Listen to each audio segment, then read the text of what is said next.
guys, welcome back to my YouTube channel, or welcome to my YouTube channel, or just welcome to TikTok in general. I don't know if you're watching this on TikTok or YouTube. Either way, thank you for being here, and we are going to do one of our final episodes of Books and Beanies, which is going to count as our first episode of Stitches and Stories for YouTube. So if you haven't been a part of the series yet, Books and Beanies is a series I did this year where every time I reviewed a book, I needed a hat, and that hat is going to get donated to a food pantry in a town just over, about 15 minutes away, because they serve multiple towns in this area, including my local one. And so anyway, so we needed a hat for each one. Each kid book got 2 hats because it takes, for an infant in their first year of life, it takes 2 hats to make it through their first winter. It takes a newborn hat and it takes a toddler hat. The toddler hat they will outgrow before they are turned 1 year old, alright? After this, everyone is in an adult hat. Well, almost everyone. There are some exceptions. I did not make any extra large hats because most of the adult hats is a one size fit all, but you can't actually make extra large hats. So they go from this to this to this within the span of a year. Super fast. And so anyone under the age of 1 at the pantry will be given a set of these so they can make it through their first winter. Is the plan anyway. So we're going to review some books today. I don't have anything to knit today while we do this. I really should have flipped this camera around so I was staring at you, but anyway. Ceiling. You're at the ceiling. Is that better? Am I looking more straight on? We gotta figure this out, guys. Maybe I should have to flip the camera. Anyway, so we're going to review a couple books today. I have nothing to actually knit today. I am between hats. I am running super low on yarn, and so I'm kind of just grabbing whatever yarn and knitting, and I have not done a recent count of how many hats we have made. I do not know if we will get a hat done for every single book I've read this year, which was the goal, but I really don't know if we have enough yarn for that, and the next time I get to make a trip to Hobby Lobby is probably after Thanksgiving, probably Black Friday, because it's 45 minutes away, and I do plan on going to that town for Black Friday shopping because I need new Xbox controllers for kids who have broken them, but they're getting corded ones because they need to learn how to use them. And so anyway, considering I don't think I'm gonna get any more yarn for this specific project, and all these hats are gonna go to the pantry around December 1st, I really don't know if we'll finish hats for all the books I've read, but we will have a decent trunk of hats to donate. I'm hoping for at least 100. 100 total, not as in sets, because like the sets go like this. I think in sets we have probably 50 or 60 at the moment if we do that. Individual, we have more. I need to do a count. We have a giant pumpkin full of them, see? A giant pumpkin full of them. And then we also have a bag with cats on it that is starting to get full. So we got lots of hats. Alright, so we're going to kick it off with a book by Natalie Nicole Bates. I gave this one 4 stars. And I can't remember why I gave it 4 stars instead of 5. I really think it might have just been the ending, because I do remember that the ending felt really abrupt to me. I would have liked to see more about the couple's life in it. Adventures in Life and Death has a very gothic kind of feel to it. Alright, this is a historical fiction. It takes place kind of around the Victorian age, but not quite. I don't know what to call this era. It's the era that Mary Shelley wrote in. What's going on here is that we have a doctor. She's a female doctor, and she has connections at the college she goes to, the university, but everyone is required to procure their own cadaver and the reason for that is at this time frame, it was very hard for medical students to get cadavers, all right? There was a brief part of history where literally doctors were robbing graves to get cadavers so that they could study the human body, okay? And this takes place during that part of history. And so the girl wants to get her own cadaver because she doesn't want to be singled out from the rest of her peers, but her guardian works at the university and is like, you don't need to worry about it. I'll get you your own cadaver. It's fine. I'll get you your own cadaver. It's fine. She doesn't want that, right? She wants to do this herself. She wants to prove that she is worthy of this. So she comes up with this plot that she's going to go talk to this lonely doctor. He's an amazing doctor, but no one knows much about his personal life. And so she comes up with this plot that she's going to go talk to him and pretend to find him attractive, okay? Well, her pretending turns real, needless to say, and they end up falling in love. This is a very short read. I do wish that we had gotten more of the couple's relationship after they officially get together. Like I said, it's got some dark Mary Shelley vibes, but it's not actually a dark book. It's about a woman trying to become a doctor, trying to pursue her dream. And so it's 4 stars. It's by Natalie Nicole Bates, Adventures in Life and Death. Highly recommend it. And we're going to throw this hat, which I think is just the cutest hat, and it's going to be super warm, into our cat bag. 1 second. Okay? Technical difficulties. Spook, stay off the laptop. Mero, stay off the laptop. I mean the phone.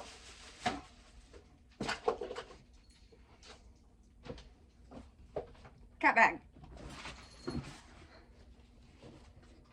Throw this into the cat bag. There we go. Alright, so that was our first book. I'm going to mark it off my list of so many books that I still have to review. 41 books that we still have to review. Oh my gosh. We fell massively behind, guys. The next one, why haven't I reviewed that one yet? Or that one. Or that one. I don't really want to review that one. Alright. I might get some hate for that one. We're going to go on to number 10 and skip 7, 8, and 9. So number 10 is a kid book. And it's getting this duo. This is probably not the duo that will be paired together. I'm going to try to pair them together in duos that match. But I ran out of the Christmas yarn. And so it got this hat at the same time. And honestly, this yarn is actually called Christmas, okay? I don't like this yarn. My nephew adores this yarn. I like the glittery aspect of it, but the yarn itself I don't really like. So, I don't know why the green is more glittery than the white and the red. What the heck did you do? Stop causing chaos. And so, anyway, it's getting this, and the book is There's a Ghost in This House by Oliver Jeffers. I give this 5 stars. I love this book, okay? This is a child's book. This is a picture book.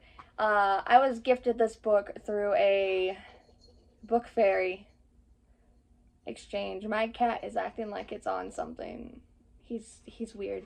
Anyway, and it's more of a Halloween book, but I think it will work any time of the year. It's got an interesting twist, okay? So the name of this book is There's a Ghost in This House, but at the bottom there's a subtitle that says, That's Afraid of Ghosts. Okay?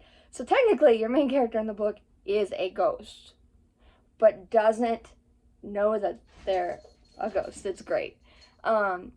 So they're walking through the book, and the person's giving you a tour of her house, and she's like, they say there's ghosts here, I haven't seen any. And then you flip the page, and the page is like made out of an onion skin paper almost, and so you can't really see. If you look hard enough, you can see the little ghost hidden on it. But you flip the page, and it overlays the other page enough that it puts a ghost on that page. And so this was kind of fun because it kind of gave a hide and seek aspect to the book. I read this to my younger nephews and nieces, and they tried to guess where all the ghosts were, and there were a few pages that we did not get them all because we only guessed like maybe 1 or 2, and there were like 4 or 5 ghosts. It was really fun. It's very interactive, and I love it, and so I highly recommend it. It's all the ghosts are doing funny things. The library scene may be my favorite. So that one got 5 stars, adding these two to our cat bag.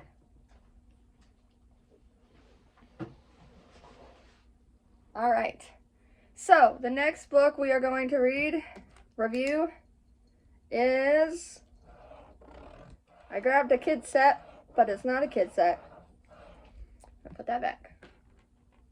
Deadline for Love. A Deadline for Love. I gave 5 stars.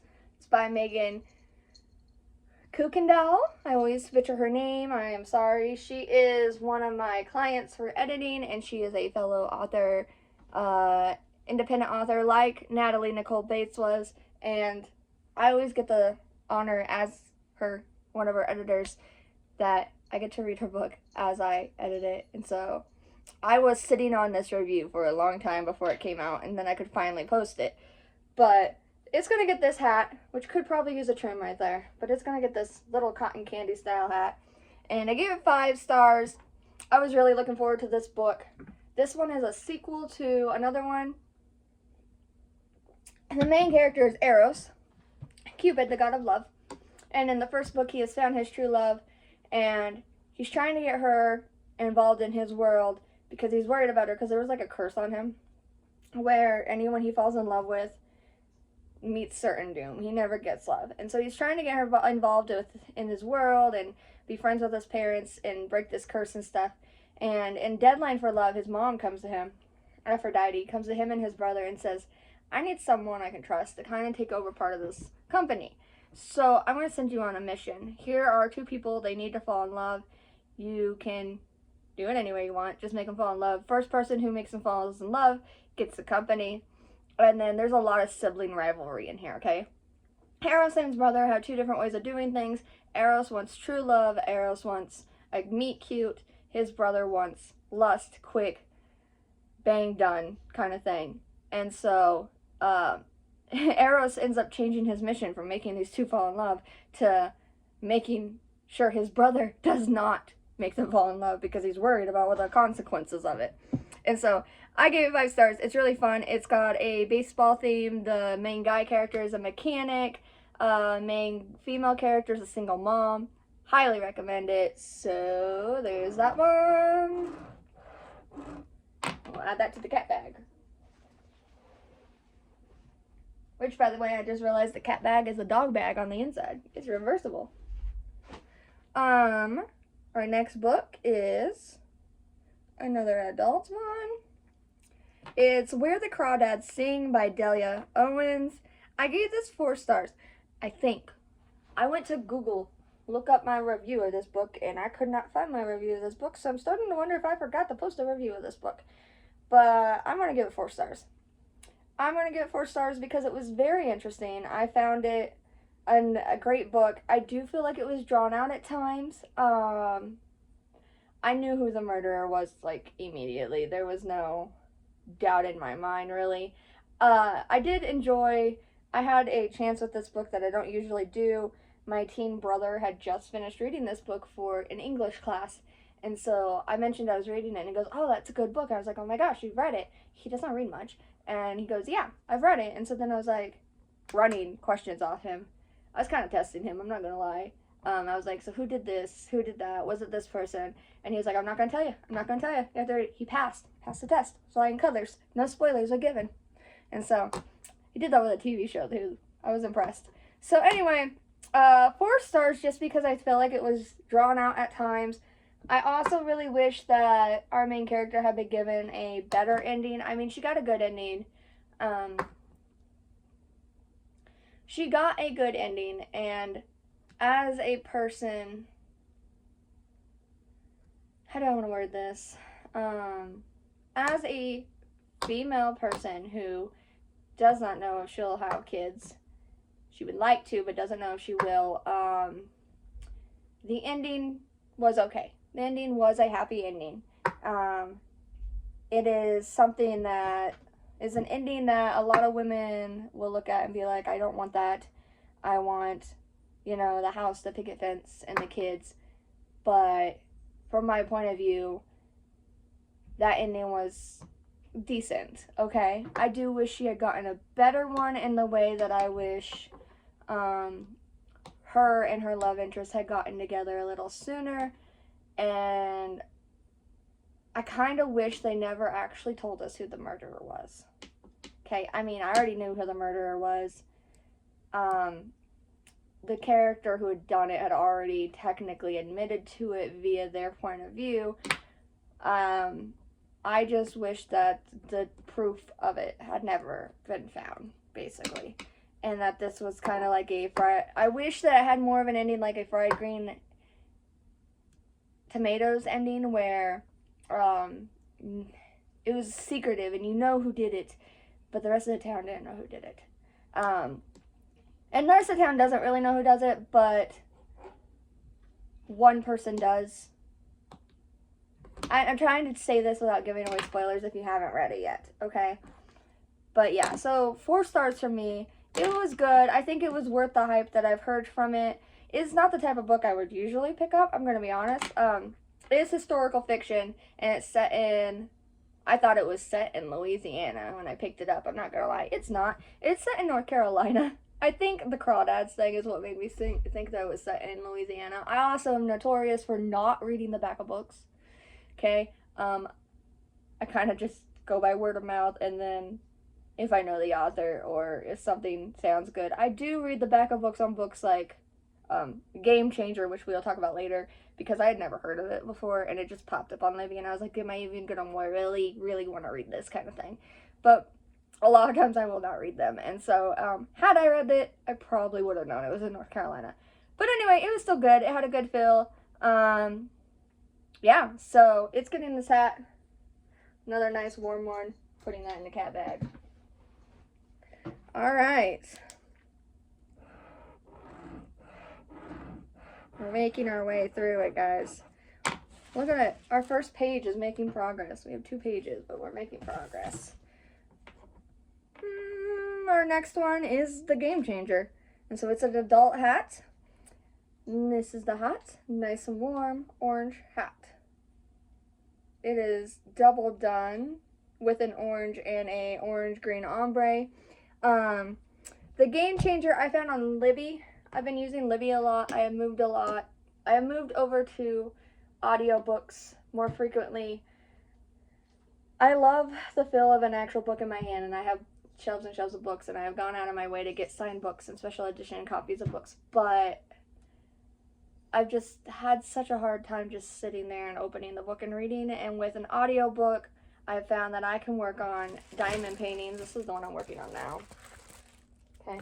I can work on diamond paintings while I listen, or I can work on knitting. And so I've kind of just moved over to audiobooks. Or Kindle, because my Kindle has this nifty little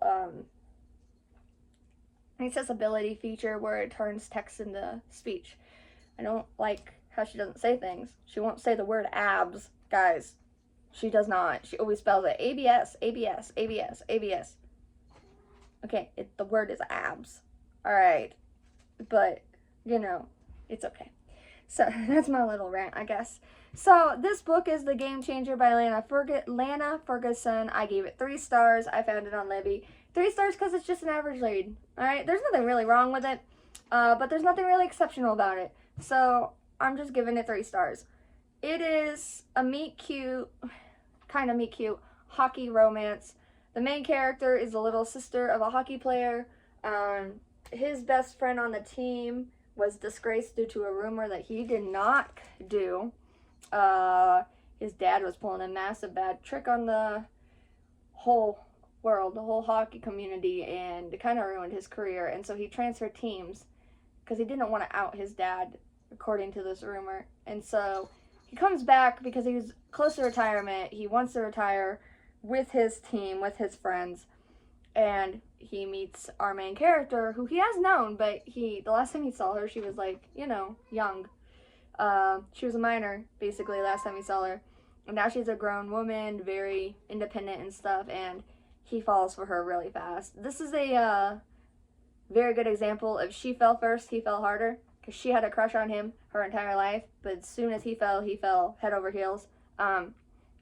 They start a fake relationship to get the press off his back and to get more press toward her cooking show. But the fake relationship turns real and they fall in love. She and her brother were in foster care for a while. They live with their aunt. There is a trigger of infidelity, but none of our main characters do that.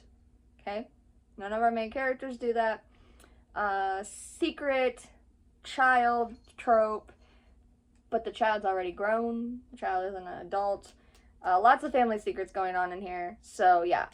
But it was very predictable. I mean, you knew immediately who was going to end up together. You knew how they were going to end up together. So 3 stars, because, I mean, it was what I was looking for. It was a nice, cozy hockey romance. But it wasn't like, it wasn't super unique, is what I'm trying to say. So 3 stars for The Game Changer by Lana Ferguson. And we'll put that in the box. Bag. It's a bag. Hold on. Spook, are you done? Thank you. Oh, he's not done. Spook, leave the Shasta box alone. Stop, man. Come here. Come here. You can sit on my lap. That's fine.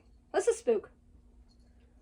Alright, so our last one that we are going to do today is a juvenile book. It's actually listed as a YA book, which usually gets our adult hat, but I feel like it's more of a middle grade book and elementary book. I don't think, the audience wise, I think that the younger kids would be more likely to pick this up than a teenager would. So it's getting a set. And the book is Long Live the Pumpkin Queen by Shay Branshaw, and I gave it 4 stars. Can you sit? Instead of just standing awkwardly. Huh, thank you. I gave it 4 stars. I like this book. I think it would have been better if it was written by Tim Burton. No shade to Shay, but Tim Burton knows the world and stuff. And you could tell that she worked very closely with Tim Burton to get this done. And what happens is Sally has become the Pumpkin Queen, and she doesn't feel like she belongs in this role. She doesn't feel like she is worthy of this role. And so she wanders into the forest one night trying to get over her doubts, and she opens a mysterious door and unleashes a sleeping curse across all of the holidays. And so she has to find out how to fix it. The answer actually lies in her past. Not gonna spoil it for you, but not gonna tell you anything about her actual past except for where she's from. She's actually not from Christmastown. She is from a different town, and while there, she finds more people like her, more ragdolls, and finds out the truth of her past and the truth of the person who raised her, Dr. Finkelstein. And so it was 4 stars. It was decent. I liked it. It was a nice little read. I read it all in one sitting. So yeah, nothing like to write home about, but really good. So that one will get our last duo of hats into the bag, and hopefully I'll get some more knitted, and we will do some more this weekend. Hopefully we have several still on the list. I definitely need to review this one. I think I have this one marked not to review because of the fact that I accidentally picked it up. I thought it was a different book. Vines and Vices, I thought it was a different book. And so it's not going to get the best review for me because I actually did not enjoy that book. But I thought it was from someone else when I picked it up. I got the pen name wrong is what it was. The author's pen name. And so I have it marked to not review it, but if I get enough hats made, we might review it. I have a couple Halloween kid books that I've marked not to review. The ones I do have marked to review are Arrival Most Vile, Fantasy Snowflakes, Meg, G is for Genre, which isn't really a review, it's my book, I'm just going to talk about it. Duck and Goose, It's Time for Christmas, A Homemade Holiday, A Grim Reaper's Guide to Catching a Killer, and Endlessly Ever After. Oh, and John Henry. Those are the ones I have marked to review, but I have several on here that I have marked not to review. They're just ones that, they're not that I don't want to tell you what I think about them. It's mostly kid ones and out of season ones. Like, most of these are Halloween books that I have marked not to review since we're moving towards Thanksgiving and Christmas. But I might review them if I get some more hats done, so possibly. And there's a couple on here that I reviewed the first book in the series, and the rest of the books are very much the same thing, just a different animal. It's a kid book, and so I don't know if it's worth reviewing because it's literally the same thing over and over again. But anyway, so yeah, that is the end of this one, and I look forward to seeing you guys again later with more books, and stay happy, stay safe, stay warm. It is freezing here, guys, okay? And it's not really freezing, it's 50 degrees, but everyone's like, oh, it's decent outside. No, it's not. I'm a 75-degree girl, okay? This is not decent. I do like the winter because I can wear my hoodies and stuff, but I only like the winter when I can be inside in my hoodies, and I have to work today, which means I'm outside for at least a half an hour today, and I'm kind of hoping I have snack cleanup duties so I'm not outside because I don't want to go outside. So I hope you guys have a great day. Bye, guys. Stay awesome. You all are beautiful.